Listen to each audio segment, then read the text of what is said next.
তানাশাহির বিরুদ্ধে, মোদি শাহর প্রতিহিংসামূলক রাজনীতির বিরুদ্ধে, মোদি শাহর ঘৃণ্য রাজনীতির বিরুদ্ধে, মোদি শাহ তানাশাহির বিরুদ্ধে বিজেপি হটাও, বিজেপি হটাও, বিজেপি হটাও। BJP government freezed the bank accounts of National Congress Party unlawfully. State Congress members allegedly raised their voice by saying this on Monday in front of Income Tax Department office at Netaji Chowmani in the capital. On this day, State Congress spokesperson Pravit Chakravarti and other members of the party Congress were present during the demonstration. Later, in response to the reporters, the State Congress spokesperson Pravit Chakravarti said,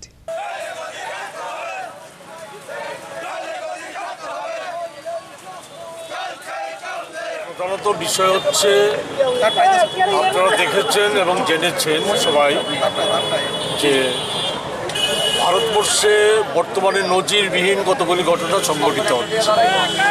এক হচ্ছে যে supreme court সম্প্রতি একটা রায় দিয়েছে, যাকে বলা হয়েছিল, মোদিজি বড়াই করে বলেছিল যে ভারতবর্ষে নূতন যুগের সূচনা হয়েছে নির্বাচনী বন্ড চালু করার মধ্য দিয়ে।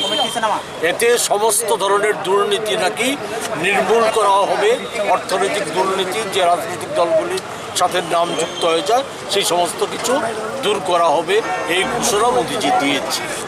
অথচ তখনই কংগ্রেস সহ ভারতবর্ষের অধিকাংশ বিরোধী দল পরিষ্কারভাবে বলেছিল যে এতে ভারতবর্ষের দুর্নীতি, রাজনৈতিক দুর্নীতিপনা অনেক বেড়ে যাবে।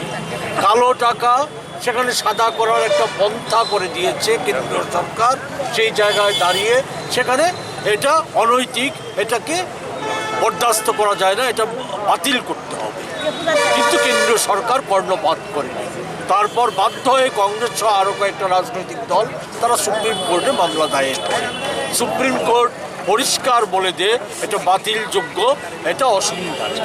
আমরা দেখলাম কি তার সাথে সাথে এটা এই ঘোষণার সাথে সাথেই বিজেপি কতটা প্রতিহিংসা পরায়ণ, যে বিজেপি দল তার কেন্দ্রীয় সরকার তৎক্ষণাৎ ভারতবর্ষের সবচাইতে পুরনো দল, স্বাধীনতা সংগ্রামের ঐতিহ্য যারা বহন করে চলছে, সবচাইতে বড় বিরোধী দল কংগ্রেস, জাতীয় কংগ্রেস দল, সেই কংগ্রেস দলের যে ব্যাংক অ্যাকাউন্ট তা ফ্রিজ করে দেওয়া হয়েছে সম্পূর্ণ স্বৈরতান্ত্রিক কায়দায়।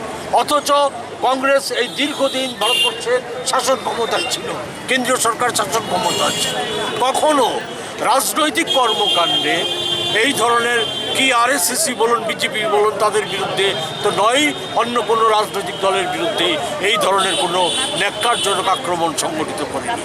আমরা দেখলাম যে বিজেপি নির্দ্বিধায় ভারতবর্ষের এই সবচাইতে বড় জাতীয় দল, যাতে আসন্ন সামনেই লোকসভা নির্বাচন, অল্প কিছুদিনের মধ্যে নির্বাচনের নির্ঘণ্ট ঘোষণা হয়ে যাবে, এই সময় কংগ্রেসকে অর্থনৈতিকভাবে বেকায়দায় ফেলার জন্য এই ষড়যন্ত্র করা হয়েছিল, এই অনৈতিকভাবে ব্যাংক অ্যাকাউন্ট ফ্রিজ করে দেওয়া হয়েছিল।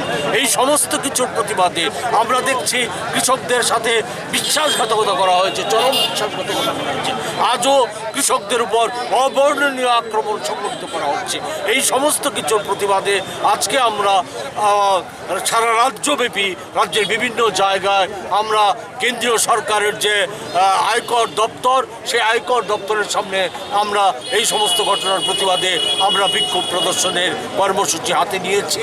আজকে এখানে সদর জেলা কংগ্রেস, সেই সদর জেলা কংগ্রেস এই বিক্ষোভ কর্মসূচি সংগঠিত করার জন্যই আমরা এখানে সমবেত হয়েছি। এখান থেকে আমরা মিছিল করে ইনকাম ট্যাক্স দপ্তরে যাব, সেখানে আমরা বিক্ষোভ সংগঠিত করব। আমরা যেটা বলতে চাই, যেটা হচ্ছে এই সময় হচ্ছে একটা সন্ধিক্ষণ, সেই সন্ধিক্ষণের প্রচার মাধ্যমের আমরা সহযোগিতা চাই। ভারতবর্ষের জনমত তৈরিতে আজকে যে প্রচার মাধ্যমের যে ভূমিকা থাকা উচিত, সর্বত্র সেই ভূমিকা নেই।